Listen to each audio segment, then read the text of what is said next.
when you know that you know, it doesn't really matter what you know, correct? It doesn't matter that you know you've been thinking about tomorrow, or you know that your knee hurts, or you know that there's the sound of the lawnmower. What's important is the knowing, or the awareness, or the awakeness. And that's what we're trying to emphasize, because awakeness or awareness takes you to the unconditioned, to the peace of the mind, it takes you inwards. Whereas this constant pursuit of experience and judgment of experience, and that takes you outwards into change and into birth and death and so on. So in a meditative life, it's not that we're seeking an experience, is that we're abiding as witness to experience changing. We're abiding as witness to the experience, to the changing nature of experience. That's different. So if you sit down and you're meditating with the desire to get that lovely experience you had last week or last month, you're already off, because you're seeking something rather than knowing what is. But if you say to yourself, oh, this is a sense of seeking or trying to get something, then you're on the mark. And you're not trying to get rid of it, but you're constantly taking refuge in knowing that this is the way it is. Awareness, this is the way it is. And if you trust in that, and the issue is trust, I think, right? It's not like blind belief. You can believe in this, but so what? But if you really trust in it and say, I'm going to try just not judging this, not trying to get rid of it, not trying to get something else, but just knowing that this experience is this way now. And I use that kind of language, you know that you know. Whatever language you want to use is fine. Say, Lompa Sameto's summation of the teaching these days, and has been for a few years, it's like this, and it all belongs. Now, it's like this is an existential realization rather than a kind of dismissive statement. Like we can say, well, it's just the way it is. That's very dismissive. So there's all kinds of injustice and so on. That's just the way the world is. That's not what Lompa Sameta is talking about. It's like this is a brightening of the mind, a brightening of presence, and a brightening of knowing the way it is, right? So it seems like simplistic and like a tautology. Well, however, how could it be otherwise? But actually, it's very profound. So, you know, those of you who have done retreats with me, you know the language I like to use, make fully conscious the way things are. So I'm doing walking meditation, and after 20 minutes, as an example, I get bored. Make fully conscious the feeling of boredom. You know, rather than pushing yourself, I've got to get, I just got to stay with this. I can't leave, or leaving. Right? Both would be just buying in to the feeling of restlessness. But actually just saying, wow, make fully conscious the feeling of restlessness, or it's like this, restlessness like this, or I know that I know. Choose your own language. It's not about language, it's about getting it.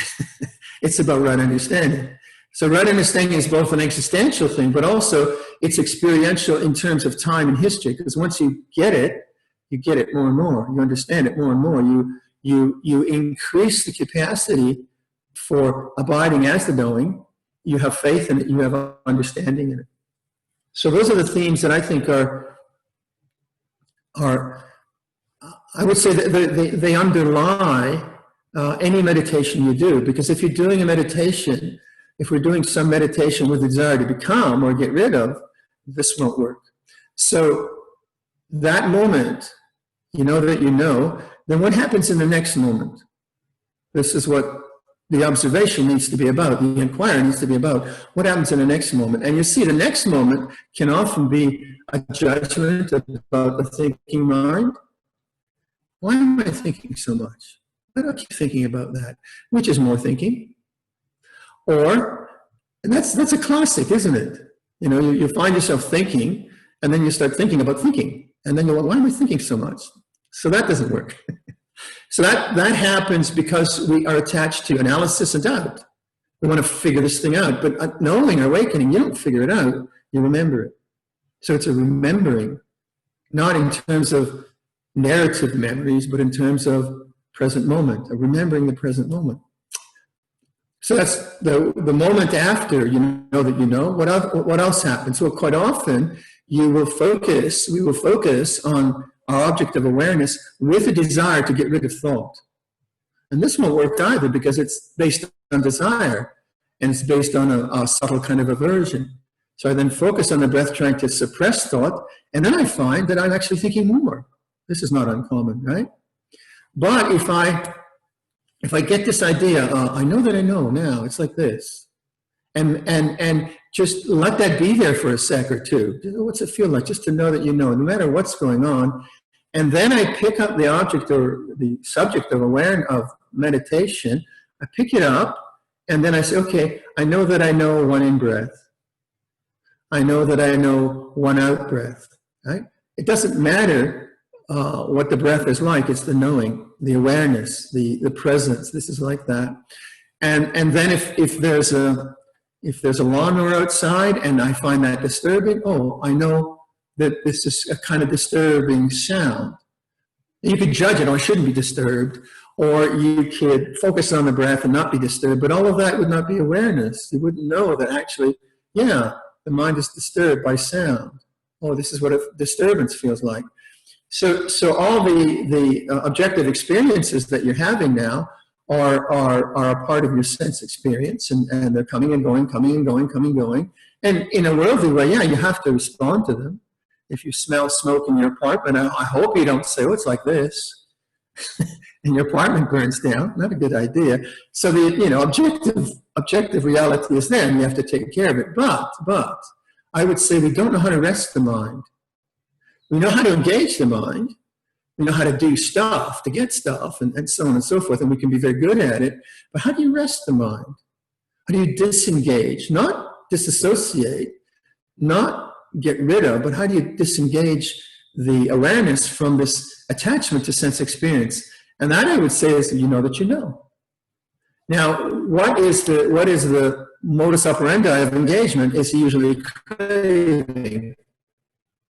I want pleasant, and I don't want unpleasant. So if I go back to the example of 1 hour, a 45-minute meditation, after 20 minutes, you start to feel restless. Well, then there's a desire for something interesting, right? Desire arises. This walking back and forth, I'm not getting anywhere. It's a small flight anyway.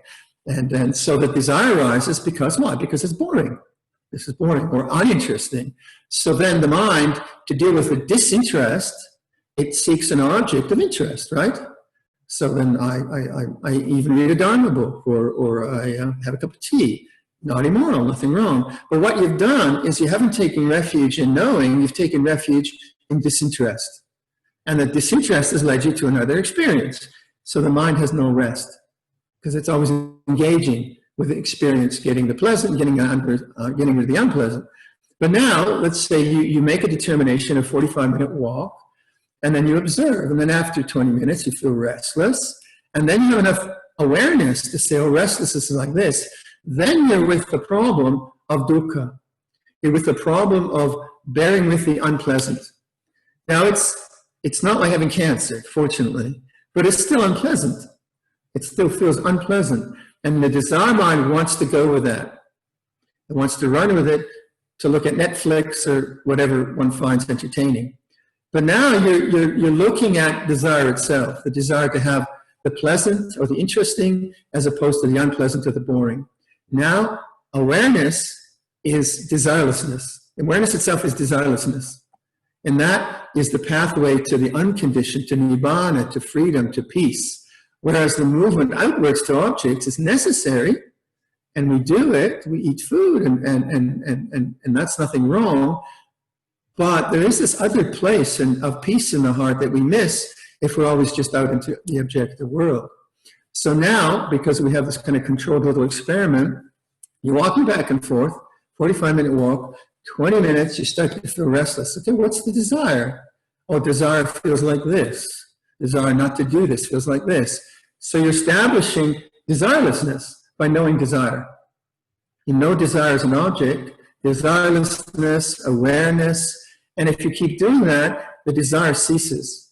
Now we have functional desires, and we have natural desires. So if you have if you step on a nail, you deal with it. So I'm not talking about that, functional desire or natural desire.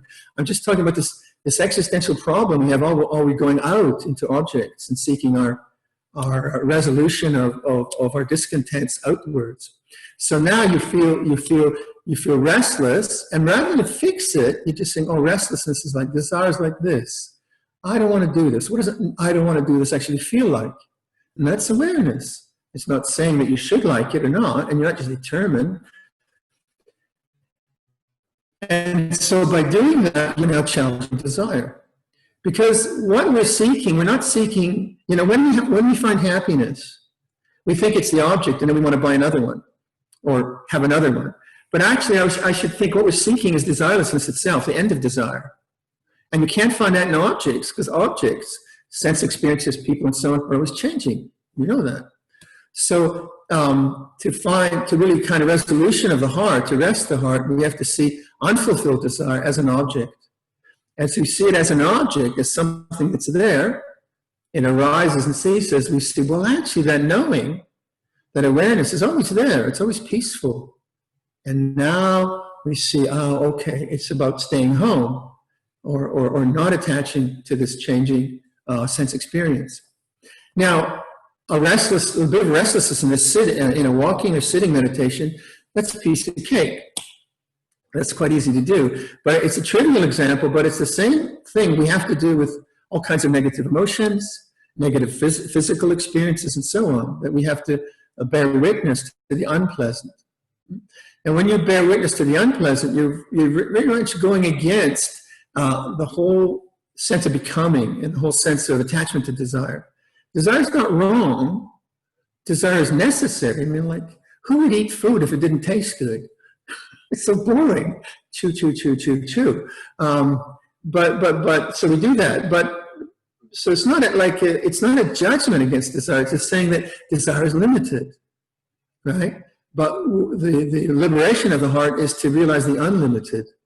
So without suppressing desire or saying it's wrong or any judgments about it, you say, well, what does desire actually feel like? What does it feel to have something that you don't want? Or to want something that you don't have? What's that actually like? Then you're establishing mindfulness. It's like this. And then you see that knowing is not dependent on desire. Awareness is not dependent on desire. Sweetness is dependent on fulfilling desire, and so on and so forth. So that kind of principle of awakening is so very important. And if one does that for 45 minutes in a meditation or in a day of mindfulness, then that really carries through in your ordinary waking life, because it has a great power. And that right understanding of awakening begins to enter into all your experiences. So if you would keep those ideas in mind as we meditate, no matter what techniques you might try, I think this is terribly important.